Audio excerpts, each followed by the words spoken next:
Like most of you, I was shocked when FTX imploded late last year. Fortunately, a few weeks back, I was able to recover my account and everything that was in it.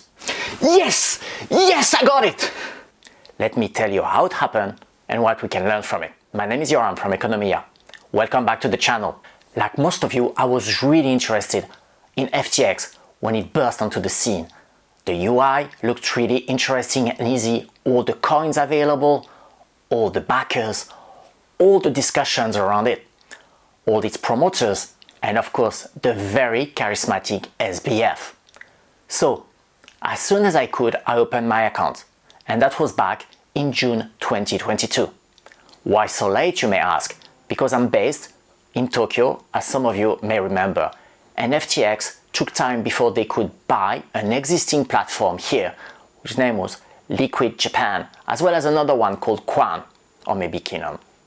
I'm writing it down so you know. And by doing so, they received the agreement they could reuse and leverage the agreement that those companies had with the local authorities, and they could officially open FTX Japan. I went through the KYC, Know Your Customer, and opened my account. As some of you may remember, I put all my crypto holdings on a cold wallet, actually on this one, and I made a video about it. And that's what I did last year, so everything was safe. Except I forgot the FTX Japan account. 100% my fault, 100% stupid, it's all on me. I didn't do it immediately, I completely forgot about it. And everything was going really well, until it didn't. So I received this email, as you can see, telling me we've stopped our services and you can't access your account, you can't retrieve anything, and you can't get anything out or in. I think we all received it in very different languages all across the world. Now, I'm going to tell you how I managed to recover very recently what was on this account. But to do so, I need to give you a tiny bit of background first. I'm based in Japan, and Japan has been the hotbed of cryptocurrencies for the longest time. A lot of people think that actually Bitcoin, the creator of Bitcoin, Satoshi Nakamoto, is actually Japanese, but because his name is Japanese sounding, but it might be someone else, nobody would ever know for sure.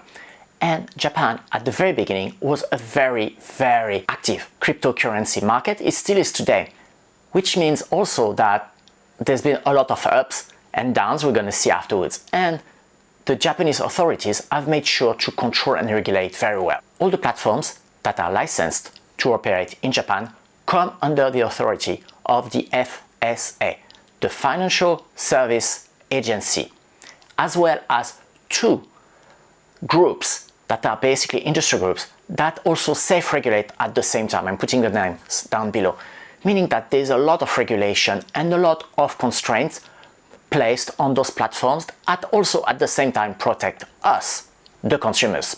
So the background for all this regulation is actually, there have been a lot of issues that I was mentioning, and the one you may remember if you have been into cryptocurrency for the longest time is Mt. Gox or Mt. Gox, depending on how you call it. At one point, this crypto exchange was the largest in the world. Beginning of 2014, it managed to have 70% of all the Bitcoin transactions in the world. This was massive. Then it went down the drain. In 2011, a fellow Frenchman called Marc Karpelès took it over to develop more the Bitcoin aspect of it. It went very well, but very quickly he realized that there were some issues. And in 2011, actually already some accounts had been hacked and a lot of Bitcoin had disappeared. That went up until 2014, just after it reached its peak basically, that a lot of money disappeared. The US government and all the branches of government started suing because most of the affected consumers were US citizens and also Japanese ones. And basically, in 2014, Mt. Gox went into bankruptcy. Marc Karpelès went to prison, he was arrested. A lot of things went on, but he finally was charged with very little and is actually these days free and still living in Japan. Because found out that the hacking had been taking place since 2011. When he took over, the hacking was already in place and actually money was siphoned out of the accounts early on. That's why we have so much regulation to protect consumers. Some of those regulations and rules actually obliged the cryptocurrency platforms to keep the holdings of their consumers, or customers I should say, into cold wallets. And that's what happens to me and other FTX Japan customers. All our holdings were held in cold wallets, as well as the fact that we were far away. It means that the whole FTX crew was not able to take the money and play around with it, as it seems they've done in other countries. Once FTX exploded, of course, I hated myself, as I mentioned, because I forgot to put my holdings on my cold wallet, on my hardware wallets. So once that happened, I started receiving from FTX Japan bi-weekly email informing me about the situation and the status of the changes. I show you a couple of examples here online. And although it's in Japanese, I'm going to scroll down and you can see that actually what they were saying is what they were doing in terms of system, but also giving you the idea of how much money they were holding in terms of coins. And you can see that all the coins were separated, and what they were saying that the coins were held in cold wallets and to a third party. And every 2 weeks we were receiving updates.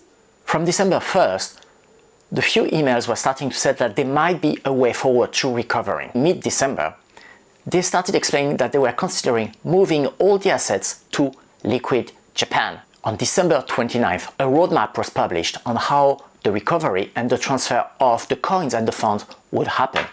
On February 8th, I got the opportunity to open an account on Liquid Japan, which I immediately did. After a few weeks of KYC, Know Your Customer, which is very stringent in Japan, especially if you're not a citizen, my account was open.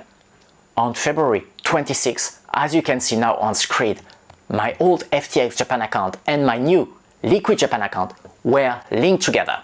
And a few hours later, what happened? Drumroll please. Yes! Yes, I got it! Yes! All my Solana and all my Japanese yen are back. I got everything back. Yes, I got my holdings back. Crypto and cash, all into the account. Moment of truth. Yes! Yes, I got all. Yes, it's all there. It wasn't millions, but I was happy about it. What we can learn from this is pretty obvious. Always put your coins on a cold wallet and don't do what I did, forgetting one account because you're too busy or you didn't have a proper to-do list. The second one is we need more regulation. I know it's against crypto, it's against all the DeFi and all the philosophy behind it. But as we are seeing, this is about our money, this is our holdings. We need a minimum of regulation to avoid trouble, or as much as possible. Japan can be very, very cumbersome and bothersome with all its regulation and rules, but at least in this case, the fact that they had rules in place, whether from the government or from all the association of those cryptocurrency platforms, really helped me and all the other Japan-based FTX customers to recover their accounts. Finally, we should probably oblige all those big investors to do better due diligence because they got fooled and didn't look under the hood as they should have done, and they recommended something that should have never been recommended. It's easy to say in hindsight, but at least those people that are better informed should know and look under the hood. At least that's what I expect, and see if rules change for that. If you were an FTX Japan customer, by now you should have recovered all your holdings or are in the process of doing so.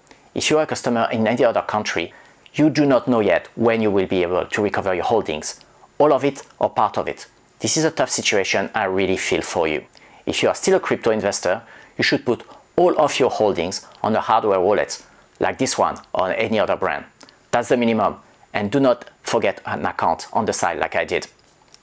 If you are interested to knowing more about the Japanese economy, I suggest watching this video. If you like this content or learn something, please give it a like and do not hesitate to subscribe for more videos to come. If you have any comments, want to share an opinion or have ideas about content to make, please leave a comment down below. Thank you again, and until next time, goodbye.